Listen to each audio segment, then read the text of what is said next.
레위기 14장 1절에서 20절까지 말씀입니다. 오늘 본문 말씀은 나병 환자가 나았을 때 행하는 규례가 나옵니다. 나병 환자가 낫게 되면 나병 환자가 다 나았는지를 제사장에게 가서 진찰을 먼저 받게 됩니다. 그리고 제사장이 자세히 살펴보고 환부가 나았다라고 그렇게 보여지면 이제 행해야 될 정결 예식이 4절부터 나옵니다. 그래서 3절 하반절에 보니까 3절을 보면 제사장은 진영에서 나가 진찰할지니 그 환자에게 있던 나병 환부가 나았으며 이제 낫게 됐죠. 그러면 이제 무엇을 하느냐? 4절부터 나오는데 정결한 새 2마리를 가져옵니다. 그리고 새 1마리는 흐르는 물 위에서 질그릇에서 그 새를 잡아요. 그래서 그 피를 질그릇에 담게 됩니다. 그리고 살아있는 다른 새를 그 피에 이렇게 담궈서 피를 찢게 됩니다. 그리고 또 그 있는 피를 7번 나은 그 나병 환자에게 뿌려요. 그리고 나서 그 피를 이렇게 담궈서 피를 바른 살아있는 새를 들에 놓아주게 됩니다. 그래서 5절 말씀에 보면 그 새 하나는 흐르는 물 위에 질그릇 안에서 잡게 했고 6절에 다른 새는 살아있는 새죠. 산채로 가져다가 백향목과 홍색실과 우슬초와 함께 가져다가 흐르는 물 위에서 잡은 새에 이제 죽은 새겠죠. 그 피를 이제 찢게 됩니다. 그리고 7절에 나병에서 정결함을 받은 자에게 7번 뿌려서 정하다라고 선포하고 이제 그 살아있는 새는 그 피를 담근 그 새는 들에 놓아줍니다. 그래서 죽은 새의 그 피로 인하여서 정결함을 받았다라는 그 의미와 함께 이 새는 이제 자유를 얻어서 다시금 들판으로 나가게 된다라고 하는 것이 이 정결 예식의 하나의 모습입니다. 자, 이러한 정결 예식을 통해 보여주는 것이 무엇이겠습니까? 나병 환자가 격리되어 있다가 나은 것, 그가 치료를 하거나 다른 의료 행위를 한 것이 아니죠.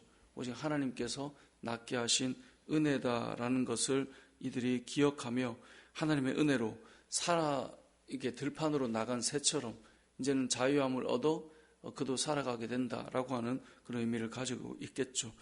이 나병 환자처럼 어찌 보면 우리들도 죽을 죄에 거해 있던 죄인들인데 하나님의 은혜로 살아가는 우리들 역시 예수님의 보혈로 자유함을 얻어 자유롭게 살아간다라고 하는 그런 어찌 보면 이 신약의 우리의 삶을 보여주는 그런 예식이 되기도 합니다. 자, 아무튼 이렇게 해서 깨끗하게 정결 예식을 한 다음에 이는 바로 이제 진영 장막 안으로 들어가게 되느냐? 그렇지 않았습니다. 이는 8절에 보면 정결함을 받는 자는 그의 옷을 빨고 모든 털을 밀고 물로 몸을 씻을 것이라. 그리하면 정하게 되는데 그 후에 진영 안으로는 들어가지만 어디로는 못 들어갑니까? 자기의 장막 안으로는 못 들어가요. 장막 밖에서 일주일을 보냅니다. 아니 다 나았고 정결 예식까지 했으면 장막 안으로 들어갈 만한데 장막 밖에서 일주일을 보내게 하는 거예요. 이것은 그냥 이제 정결 예식을 행했으니 자유야 이렇게 하지 않고 일주일간의 시간을 통해서 하나님께서 베푸신 은혜를 기억하고 또 자신에게 주신 은혜를 돌아볼 수 있는 시간을 가지게 했다는 것입니다. 잘 생각해 보면 신앙생활은 하나님께서 우리에게 베풀어 주신 은혜를 생각하고 묵상하는 시간을 가지는 것이 상당히 중요합니다. 그냥 일상으로 좀 돌아가면 어떻겠습니까? 이 은혜를 받았는데 이제는 좀 자유롭게 자신의 삶으로 원상복구가 될 수도 있겠죠. 하지만 그렇게 하지 않고 하나님께서는 일주일의 시간을 장막 밖에 거주하게 하면서 하루, 이틀, 3일 그 시간들을 보내며 진영 밖에서 있었던 그 시간들을 다시 한번 돌아보고 자신의 삶에 베풀어 주신 은혜들을 기억하도록 했다라는 것입니다. 성경에 보면 하나님의 은혜를 기억하라 이 말씀은 참 많이 나옵니다. 우리가 이 땅을 살아가면서 우리에게 베풀어 주신 은혜를 경험했다면 우리는 그 은혜를 좀 깊이 묵상하는 시간들이 필요합니다. 우리에게 회복을 주셨고 우리를 치유해 주셨고 우리에게 새로운 삶을 주셨고 우리가 다시금 일상으로 돌아가게 해주신 그 은혜들을 기억하며 하루, 이틀, 3일을 삶으로 돌아가지 않고 깊이 그 시간들을 묵상하는 것, 그것이 하나님께서 정결 예식을 행한 이후에도 일주일의 시간을 가지게 하심으로 우리에게 무엇이 필요한가를 알려주는 메시지인 것입니다. 죽을 뻔했던 그의 인생, 하나님의 은혜로 내가 살게 되었구나. 그 시간을 보내게 하신 다음에 8일째가 되는 날 무엇을 합니까? 10절에 보면 8째 날에 그는 흠없는 어린 순양 2마리와 1년 된 흠없는 어린 암양 1마리와 또 고운 가루 10분의 3 에바에 기름 섞은 소재물과 기름 한 록을 취하여서 하나님 앞에 나와서 이제는 예배를, 제사를 드립니다. 소제와 속건제와 속죄제와 번제를 다 하나님 앞에 드리는 것이 오늘 본문에 나오는 8째 날에 행하는 모습입니다. 그러니까 정결 예식을 행하고 우리는 이제 그 한 마리의 새가 피에 담겨져 있던 그 새가 자유롭게 된 것처럼 자유를 얻는 한 나병 환자가 그 예식을 행하고 진정한 자유로 가기 전에 일주일의 숙고의 시간을 보낸 다음에 그 다음 하나님 앞에 감사의 예배로 먼저 나아가는 거예요. 그래서 모든 제사를 드린 다음에 그는 일상의 삶으로 돌아가게 되는데요. 그런데 이러한 제사를 드릴 때 한 가지 독특한 예식을 행합니다. 그게 무엇이냐면 14절에 나오는 이 예식인데요. 14절을 같이 한번 읽어보겠습니다. 시작. 제사장은 그 속건제물의 피를 취하여 정결함을 받을 자의 오른쪽 귓부리와 오른쪽 엄지 손가락과 오른쪽 엄지 발가락에 바를 것이요. 자, 이것을 언제 행했었죠? 혹시 기억을 하시나요? 레위기 8장에 가보면 제사장의 위임식 때 제사장이 이 일을 행했어요. 오른쪽 귓부리에 피를 바르고 엄지손가락에 피를 바르고 엄지발가락에 피를 발랐어요. 그때 우리가 말씀을 나눌 때 그런 말씀을 드렸습니다. 제사장으로 세워질 때 그는 그가 듣는 것은 말하는 것과도 연결되어 있었죠. 그래서 그는 듣고 말하는 것을 이제 구별하며 살아야 된다는 거예요. 그의 손은 헌신하는 손으로서 이제는 구별되어 헌신하는 삶을 살아야 된다는 거예요.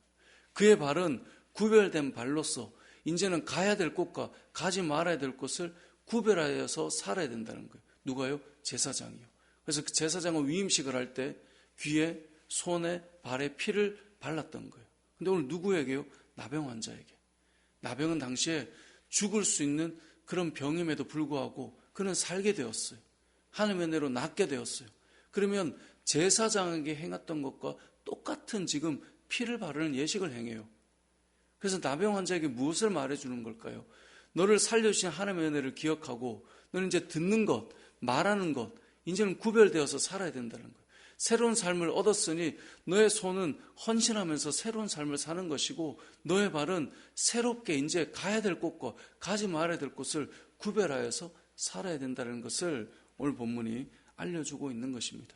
이것은 제사장 위임식 때 행했던 일이지만 새로운 삶을 살게 되는 이 나병 환자도 똑같이 행하게 하심으로 하나님께서 이 나은 자가 어떤 삶을 살아야 될까를 다시 한번 알려주고 있는 메시지인 것입니다. 나병 환자가 낫게 되었을 때 하나님께서는 정결 예식을 통하여서 한 새는 죽고 그 피로 말미암아 한 새가 자유함을 얻었던 것처럼 너도 이와 같은 거야 라는 것을 알려주신 다음에 일주일의 시간을 장막으로 들어가지 않고 은혜를 베푸신 하나님을 기억하고 묵상한 이후에 8째 날에 하나님 앞에 제사를 드리며 그의 귀와 손과 발에 피를 바르며 이제는 내가 새롭게 얻은 그 인생을 어떻게 살아갈 것인가를 보여주는 이 정결 규례를 통하여서 이 땅을 살아가는 저와 여러분들도 어찌 보면 이 나병 환자들처럼 죽을 수밖에 없는 죄인이었지만 새로운 인생을 얻은 자로서 그 구원의 은혜를 기억하고 감사하며 더 나아가 우리의 귀에도 우리의 손에도 우리의 발에도 피를 바르는 자들처럼 새로운 인생을 하나님 앞에 살며 저와 여러분이 말하는 것이나 듣는 것이나 또 우리가 손으로 행하는 일이나 그리고 우리가 가는 장소나 모든 것들이 구별되어서 하나님 앞에 새로운 삶을 얻은 자답게 그런 삶을 살아가는 저와 여러분 되시길 주님의 이름으로 축복합니다. 아멘.